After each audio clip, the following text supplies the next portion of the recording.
नमस्कार दोस्तों, मैं नीतीश कुमार ट्रस्ट इंस्टीट्यूट की ओर से आप लोगों के लिए इस बार एक नए विषय के साथ आपके सामने प्रस्तुत हूँ। इस बार मैं इतिहास की जगह पॉलिटिकल साइंस क्लास 12 एनसीईआरटी की पुस्तक सेकंड से कुछ क्वेश्चन आप लोगों के लिए लेकर आया हूँ, ताकि सीयूईटी में जिनका भी डोमेन पेपर पॉलिटिकल साइंस है उनको भी दिक्कत का सामना न करना पड़े। मुझे विश्वास है, आशा है और या मुझे विश्वास है, आशा है कि आप लोगों को यह प्रयास पसंद आएगा और आप लोगों का मैं बहुमूल्य समय बर्बाद न करते हुए आगे सीधे मैं टॉपिक पर आता हूँ। पहला क्वेश्चन है, इनमें से कौन पंडित जवाहरलाल नेहरू से संबंधित भाषण है?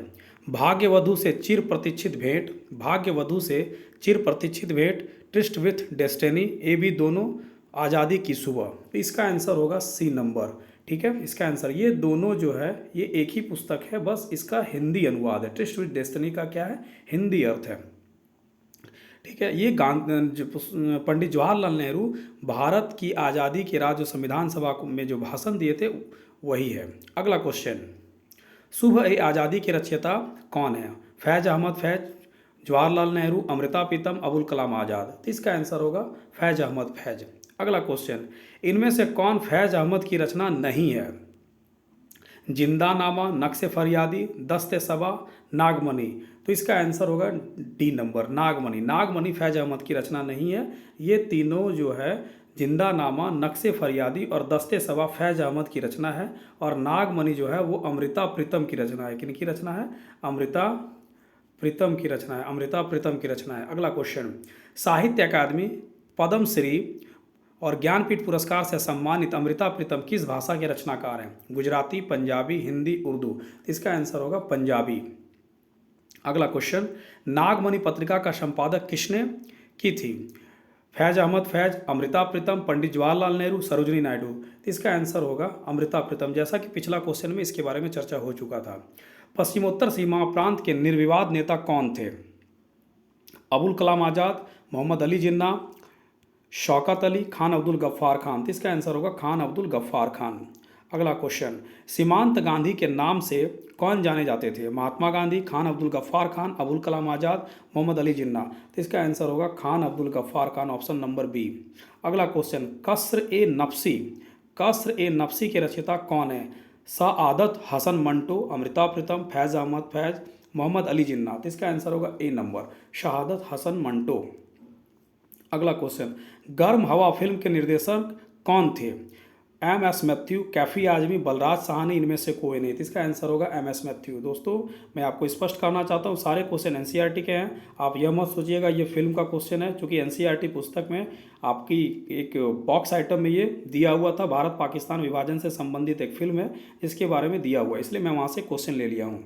अगला क्वेश्चन, 1951 के वक्त भारत की कुल आबादी कितने प्रतिशत मुसलमान थी? 1951 के वक्त भारत की कुल आबादी में कितने प्रतिशत मुसलमान थे?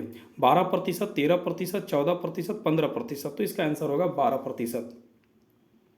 अगला क्वेश्चन, इसका आंसर क्या होगा? 12%। अगला क्वेश्चन, गर्म हवा फिल्म किस वर्ष प्रदर्शित हुई थी? 1973, 1974, 1975, 1976। तो इसका आंसर होगा 1973।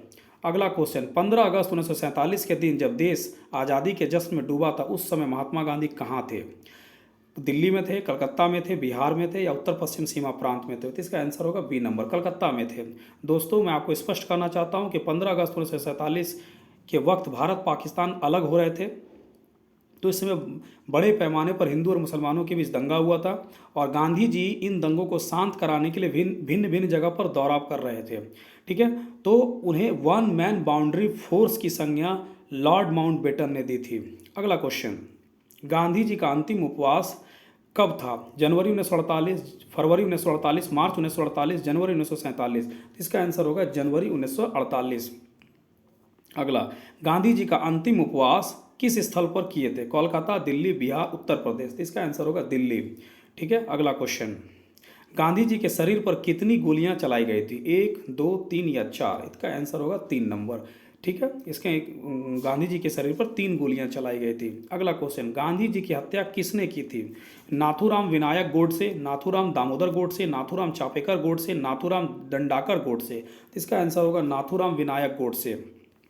गांधी जी की मृत्यु किस तिथि को हुई थी? 30 जनवरी 1947, 30 जनवरी 1948, 31 जनवरी 1947, 31 जनवरी 1948। इसका आंसर होगा 30 जनवरी 1948 को। अगला क्वेश्चन, रजवाड़ों की संख्या कितनी थी? 565, 566, 567, 568। इसका आंसर होगा 565। एनसीईआरटी बुक में रजवाड़ों की संख्या 565 बॉक्स आइटम में दिया हुआ है। ठीक है, अगला क्वेश्चन, सबसे पहले किस राजा ने अपने राज्य को आज़ाद रखने की घोषणा की थी? कश्मीर, हैदराबाद, जूनागढ़, त्रावणकोर। तो इसका आंसर होगा त्रावणकोर। इसका आंसर क्या होगा? त्रावणकोर। इसके जस्ट बाद हैदराबाद के निजाम ने अपने आप को स्वतंत्र रखने की घोषणा कर दी थी। अधिकतर राजवाड़ों के शासकों ने भारतीय संघ में अपने विलय के एक सहमति पत्र पर हस्ताक्षर किए थे। इस सहमति पत्र को क्या कहा जाता था? Instrument of accession, instrument of succession, instrument of transfer, इनमें से कोई नहीं। तो इसका आंसर होगा इंस्ट्रूमेंट ऑफ एक्सेशन। अगला क्वेश्चन, पुराने हैदराबाद रियासत में वर्तमान में कौन कौन से क्षेत्र शामिल थे? कुछ महाराष्ट्र के क्षेत्र, कुछ कर्नाटक के क्षेत्र, बाकी आंध्र प्रदेश के क्षेत्र, इनमें से कोई नहीं, इनमें से सभी। तो इसका आंसर होगा इनमें से सभी। अगला क्वेश्चन, किस रियासत के शासक को निजाम कहा जाता था? जूनागढ़, कश्मीर, हैदराबाद या भोपाल? तो हैदराबाद के रियासत को ही शासक को निजाम कहा जाता था। अगला क्वेश्चन, हैदराबाद के निजाम ने भारत के साथ स्टैंड स्टिल एग्रीमेंट यथास्थिति समझौता कब किया था? 29 नवंबर 1947, 29 दिसंबर 1947, 29 अक्टूबर 1947, 29 जनवरी 1948। तो इसका आंसर होगा 29 नवंबर 1947 को। हैदराबाद के राज्य का भारत के साथ स्टैंड स्टिल एग्रीमेंट कितने वर्षों के लिए था? 1 वर्ष, 2 वर्ष, 6 माह, 3 माह? तो इसका आंसर होगा ए नंबर, 1 वर्ष। अगला क्वेश्चन, तेलंगाना किसान किसके शासन से त्रस्त होकर विद्रोह कर दिए थे? भोपाल, हैदराबाद, जूनागढ़, त्रावणकोर? तो इसका आंसर होगा हैदराबाद के निजाम से त्रस्त होकर वहां के किसानों ने विद्रोह कर दिया था। हैदराबाद के निजाम के खिलाफ विद्रोह में कौन अग्रिम पंक्ति में शामिल थे? Communist, Hyderabadi Congress, A B दोनों, रजाकर? तो इसका आंसर होगा ए बी दोनों। कम्युनिस्ट और हैदराबादी कांग्रेस दोनों अग्रिम पंक्ति में हैदराबाद के निजाम के खिलाफ विद्रोह में शामिल थे। और यह मैं स्पष्ट कर देना चाहता हूँ कि महिला भी इस विद्रोह में शामिल थी, क्योंकि हैदराबाद के निजाम जो थे महिलाओं के साथ काफ़ी दुर्व्यवहार करते थे। अगला क्वेश्चन, किस रियासत के अर्धसैनिक बलों को रजाकर कहा जाता था? त्रावणकोर, हैदराबाद, कश्मीर, भोपाल? तो इसका आंसर होगा हैदराबाद। अगला क्वेश्चन, इनमें से किन रियासतों ने भारत में विलय के लिए मुश्किलें पैदा की? जूनागढ़, कश्मीर, हैदराबाद, मणिपुर, इनमें से सभी? तो इसका आंसर होगा इनमें से सभी। इनमें से सभी ने भारत में विलय के लिए मुश्किलें पैदा की थी। अगला क्वेश्चन, ऑपरेशन पोलो के तहत किस रियासत को भारत में शामिल किया गया था? कश्मीर, हैदराबाद, जूनागढ़, भोपाल? तो इसका आंसर होगा हैदराबाद। अगला क्वेश्चन, हैदराबाद कब भारत के समक्ष आत्मसमर्पण किया था? 18 सितंबर 1948, 13 सितंबर 1948, 18 अक्टूबर 1948, 18 दिसंबर 1948? तो इसका आंसर होगा 18 सितंबर 1948 को। 13 सितंबर 1948 को भारतीय सेना हैदराबाद में प्रवेश कर गई थी और मात्र 5 दिनों के युद्ध के बाद हैदराबाद के निजाम को आत्मसमर्पण करना पड़ा था। अगला क्वेश्चन, मजलिस ए इत्तेहाद उल मुसलमीन के संस्थापक कौन थे? हैदराबाद के निजाम, त्रावणकोर के राजा, जूनागढ़ के नवाब, खान अब्दुल गफ्फार खान? इसका आंसर होगा हैदराबाद के निजाम। अगला क्वेश्चन, भारत के खिलाफ हैदराबाद के निजाम के फौज के कमांडर कौन थे? Razakar, major general L Andrews, major general GN Chaudhary, major general Salim? ठीक है, कहता क्या है, भारत के खिलाफ हैदराबाद के निजाम के फौज के कमांडर कौन थे? तो इसका आंसर होगा मेजर जनरल एल एंड्रूज। अगला क्वेश्चन, हैदराबाद के खिलाफ भारतीय फौज के कमांडर कौन थे? Major general L Andrews, major general GN Chaudhary, major general Rakesh Kumar, major general Mahesh Kumar? तो इसका आंसर होगा major general GN Chaudhary. Hyderabad के खिलाफ भारतीय फौज के कमांडर मेजर जनरल जीएन चौधरी थे।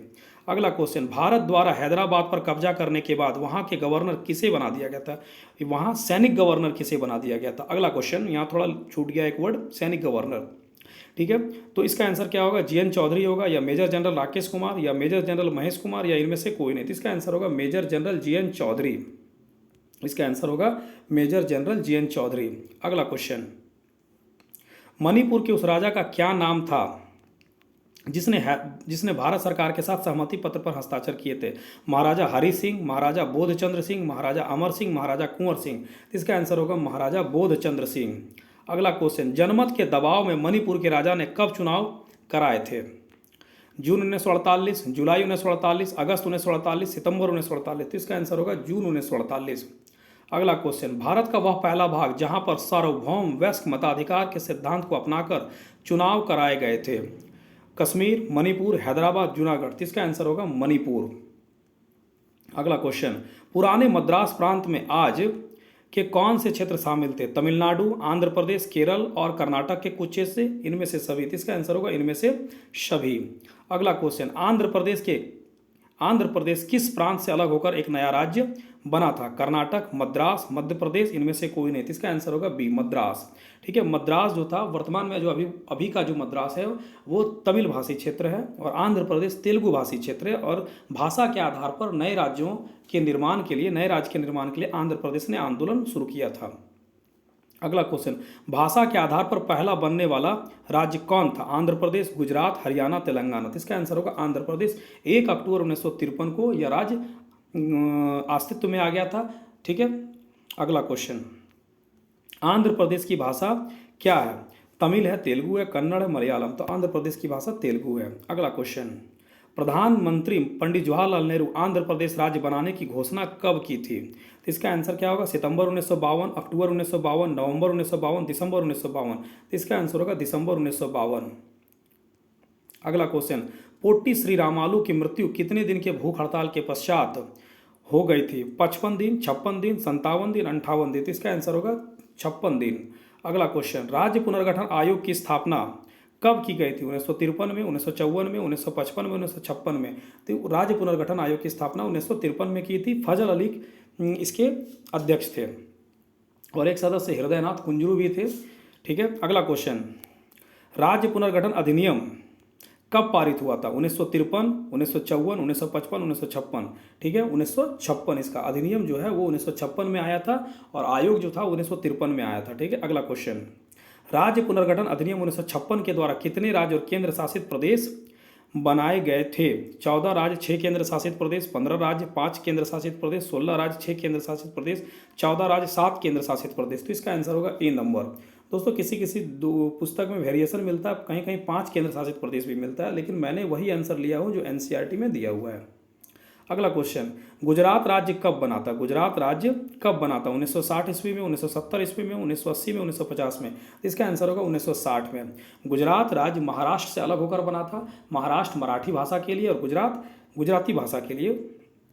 अगला, हरियाणा राज्य कब बना था? 1960 ईस्वी में, 1965 में, 1966 में, 1967 में। तो इसका आंसर होगा 1966 में। हरियाणा हिंदी भाषी क्षेत्र हो गया। हरियाणा पंजाब से अलग होकर बना था और पंजाब जो है पंजाबी भाषी क्षेत्र के लिए। अगला क्वेश्चन, मेघालय किस राज्य से अलग होकर बना था? पश्चिम बंगाल, असम, अरुणाचल प्रदेश, सिक्किम। तो मेघालय जो है वो असम से अलग होकर बना था। अगला, मेघालय राज्य किस वर्ष बना था? मेघालय राज्य 1972, 1973, 1974, 1975। तो इसका आंसर होगा 1972। अगला क्वेश्चन, नागालैंड राज्य कब बना था? नागालैंड राज्य कब बना था? 1962, 1963, 1964, 1965। तो नागालैंड 1963 में बना था। अगला क्वेश्चन, मिजोरम और अरुणाचल प्रदेश राज्य कब बने थे? 1987, 1988, 1989, 1986। तो इसका आंसर होगा 1987। ठीक है, इसका आंसर क्या होगा? 1987। अगला क्वेश्चन, मणिपुर और त्रिपुरा राज्य कब बने थे? 1972, 1973, 1974, 1975। तो इसका आंसर होगा 1972। ठीक है, मणिपुर और त्रिपुरा राज्य कब बने थे? 1972।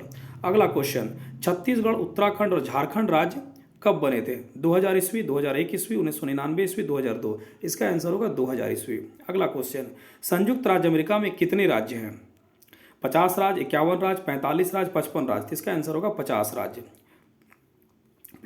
दोस्तों, आप लोगों से नम्र निवेदन है कि मेरे प्रयास को थोड़ा मोटिवेशन दें और मेरे चैनल को सब्सक्राइब करें, लाइक करें। ठीक है, मुझे पूरा विश्वास है कि मेरे द्वारा किया गया प्रयास आप लोगों को जरूर पसंद आएगा। ठीक है, धन्यवाद दोस्तों।